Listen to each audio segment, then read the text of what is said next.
जब भी हम गंगा नदी का नाम सुनते हैं, हमारे मन में एक पवित्रता का एहसास जाग उठता है। हम सभी जानते हैं कि पृथ्वी लोक पर गंगा नदी को सबसे पवित्र और पूजनीय माना जाता है। देवी गंगा को हिंदू धर्म में मुक्तिदायिनी यानी मोक्ष देने वाली देवी के रूप में पूजा जाता है। आज की इस खास कहानी में हम जानेंगे कि आखिर देवी गंगा कैसे और क्यों पृथ्वी लोक पर अवतरित हुई। ये पूरी कथा महर्षि वाल्मीकि द्वारा रचित रामायण के बालकांड में विस्तार से बताई गई है। इस कथा को सुनने से पहले एक गहरी सांस लीजिए, क्योंकि इसमें श्रद्धा, तपस्या और दिव्यता की अनोखी छवि छिपी है। यह कहानी हमें ले चलती है अयोध्या की पवित्र भूमि पर, जहां कभी एक प्रतापी राजा सगर का राज था। राम जी की अयोध्या नगरी में उस समय राजा सगर राज करते थे, जिन्होंने 2 शादियां की थीं, लेकिन काफी समय तक उन्हें संतान सुख नहीं मिला।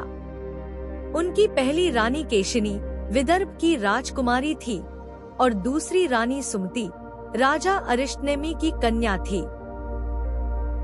संतान की चाह में राजा सगर ने अपनी दोनों रानियों के साथ मिलकर हिमालय के भृगु प्रस्रवण स्थान पर तपस्या की और महर्षि भृगु को प्रसन्न करने का संकल्प लिया। यही वो क्षण था जब उनकी नियति बदलने वाली थी, लेकिन कहानी अभी और रोचक मोड़ लेने वाली है।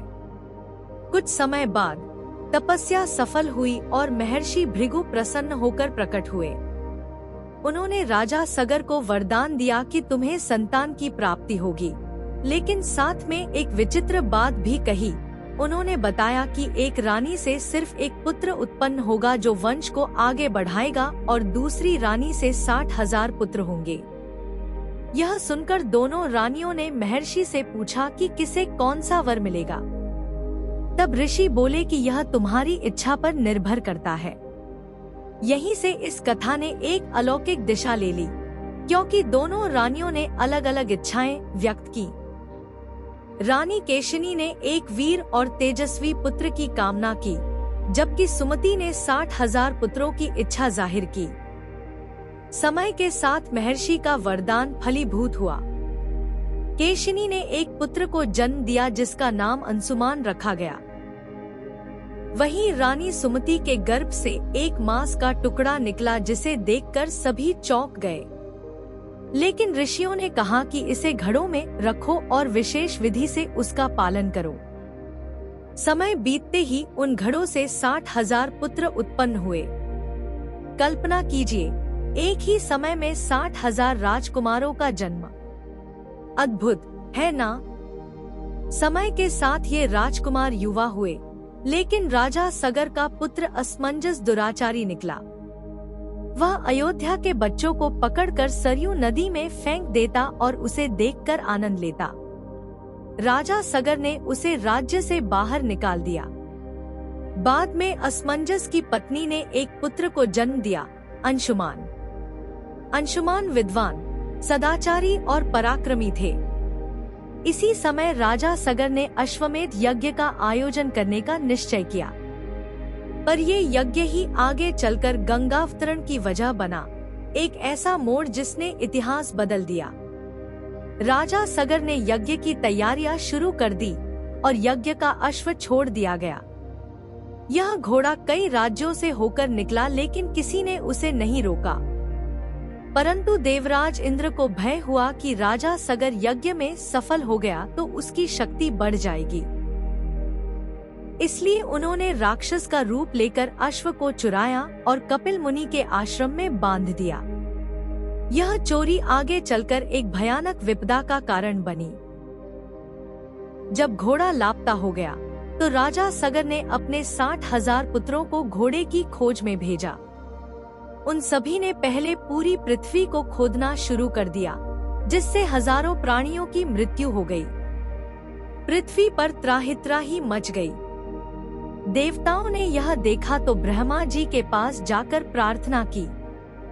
ब्रह्मा जी ने कहा कि यह सब कपिल मुनि की देखरेख में है, वे ही इसका समाधान करेंगे। अब कहानी एक गहराई की ओर बढ़ने लगी, जहां एक ऋषि की शक्ति और संतुलन की परीक्षा होनी थी। घोड़े की खोज करते हुए राजकुमार पाताल लोक तक पहुंच गए और कपिल मुनि के आश्रम में प्रवेश कर गए। वहां उन्होंने देखा कि घोड़ा मुनि के पास बंधा है। उन्होंने बिना सोचे समझे कपिल मुनि को चोर समझा और उन पर हमला करने लगे। इससे कपिल मुनि की समाधि भंग हो गई और उन्होंने क्रोध में आकर सभी 60,000 राजकुमारों को भस्म कर दिया। इस एक क्रोध ने भविष्य की कहानी को मोड़ दिया। जब बहुत समय तक कोई समाचार नहीं मिला तो राजा सगर ने अपने पौत्र अंशुमान को भेजा। अंशुमान ने पाताल लोक जाकर देखा कि सबके शव राख बन चुके हैं और पास ही यज्ञ का घोड़ा बंधा है। दुखी होकर वह वहीं बैठ गया और सोचने लगा कि तर्पण कैसे किया जाए, क्योंकि वहां कोई जल नहीं था। तभी उसे पक्षराज गरुड़ दिखाई दिए। कभी कभी जवाब हमें वहीं मिलते हैं जहां हम लीस्ट एक्सपेक्ट करते हैं। गरुड़ जी ने अंशुमान को सारा सत्य बताया और कहा कि पूर्वजों की आत्मा की शांति केवल गंगा जल से ही संभव है। उन्होंने बताया कि गंगा को धरती पर लाकर तर्पण करना ही एकमात्र उपाय है। गरुड़ जी की बात सुनकर अंशुमान अयोध्या लौटे और सारी बात राजा सगर को बताई। यह जानकर राजा सगर अत्यंत दुखी हुए और फिर उन्होंने गंगा को पृथ्वी पर लाने के लिए वन में तपस्या शुरू की। लेकिन यह तपस्या सफल नहीं हुई और राजा सगर स्वर्ग सिधार गए। उनके बाद अंशुमान ने भी यही प्रयास किया, लेकिन वे भी असफल रहे और स्वर्ग चले गए। फिर अंशुमान के पुत्र दिलीप ने भी यही तप किया, परंतु उन्हें भी सफलता नहीं मिली। फिर उनके पुत्र भगीरथ बड़े हुए, जो अत्यंत धर्मात्मा और निष्ठावान राजा थे। उन्होंने भी राज्य मंत्रियों को सौंपकर गंगा को लाने का बीड़ा उठाया।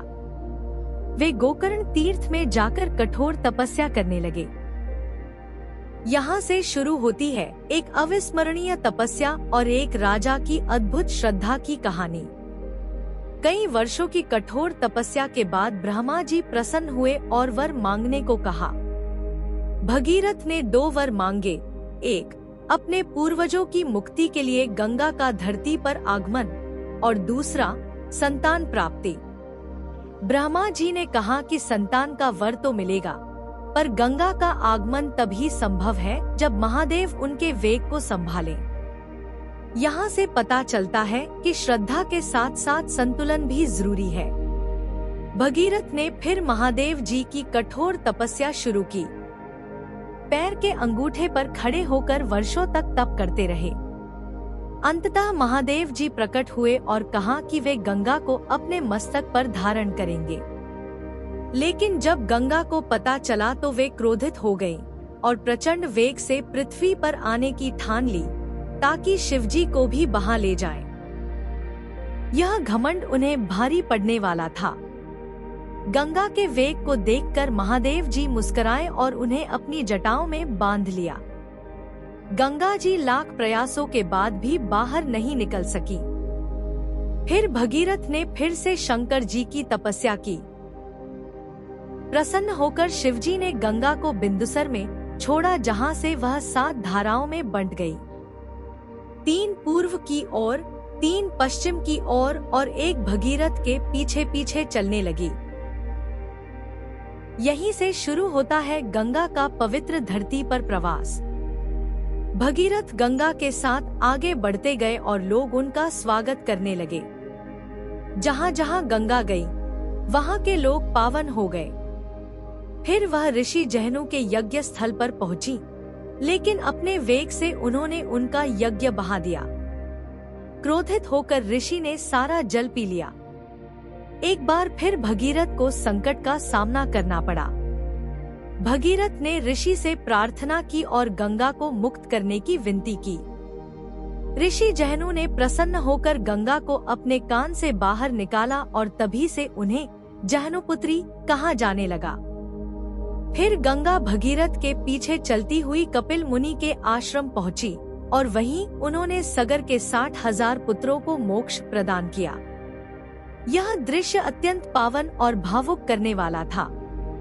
राजा भगीरथ ने इसके बाद गंगा की विधिवत पूजा की और उन्हें विदा किया। ब्रह्मा जी ने आकाशवाणी की कि आज से यह जल भागीरथ के पुण्य से प्राप्त हुआ है और जो भी इसे श्रद्धा से ग्रहण करेगा वह समस्त दुखों से मुक्त होगा। गंगा जब तक पृथ्वी पर बहेंगी तब तक उन्हें भागीरथी कहा जाएगा। तो मित्रों, यही है वो अद्भुत कथा जिसमें श्रद्धा, संकल्प और तपस्या के बल पर गंगा धरती पर अवतरित हुई।